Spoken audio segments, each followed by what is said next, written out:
Do not delay, Sean. You're up. Get up there, Sean Bishop. Let's go. Get up there. Give it up for Sean Bishop! Sean Bishop! Sean Bishop! Yeah, take it off!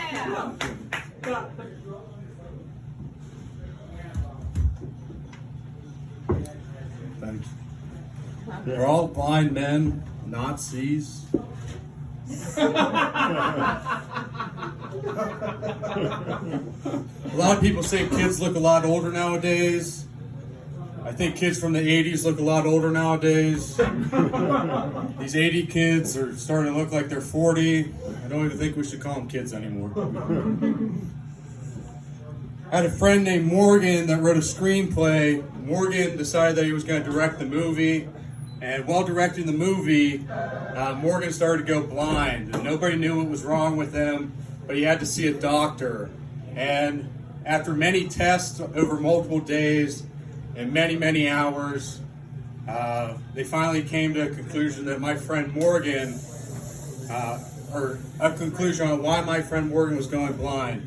And the doctor came to me with this conclusion, and he says, "Sean, your director friend, he's developing a film in his eyes."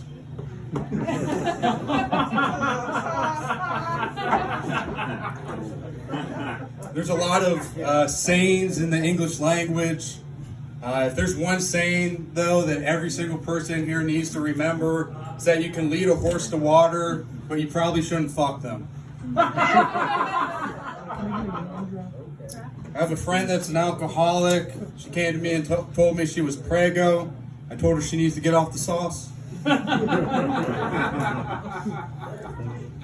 went to a Michigan at Penn State game when I was 13, and we got the tickets because I knew some of the coaches at Michigan.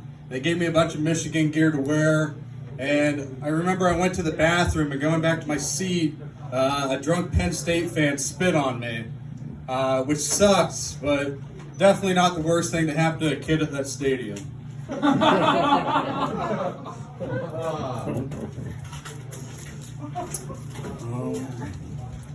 It's Christmas time.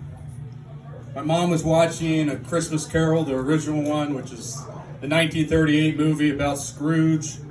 And I came to the realization that whoever wrote that movie didn't run into a guy that was actually upset about Christmas, and then he had the epiphany to write the story. I realized he just ran into a Jewish guy that didn't believe in it.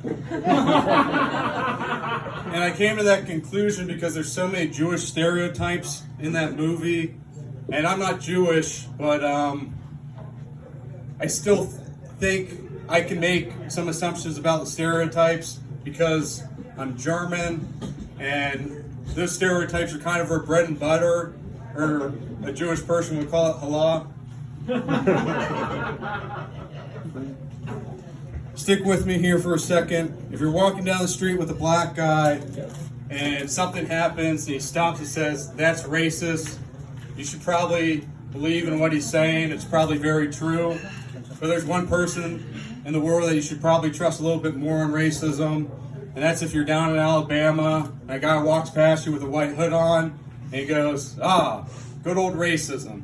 You should trust that guy because his clan definitely came up with the whole thing. And the logic works across the board. So when I tell you a 1938 movie that an old man hated Christmas, but he was completely devoted to his work, only cared about money, did not want to celebrate with his estranged family on the holiday, that the main course in the meal is ham, you could probably roll the dice and assume he's Jewish. For Christ's sake, if you think about it, his name's even Hebrew. His name's not John, it's Ebenezer. In which case, I don't even think he disliked the holidays. I think it was just past Hanukkah, and the movie was set 3 weeks after.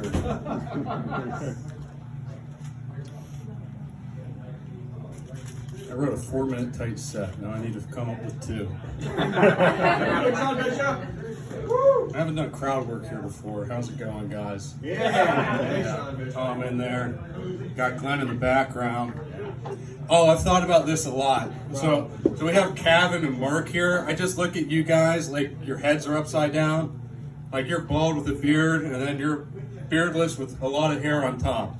So every time I think of you guys as the same people constantly, just with one of you guys with an upside down face. I'll take it. All right, I'll just get the fuck out of here. Oh.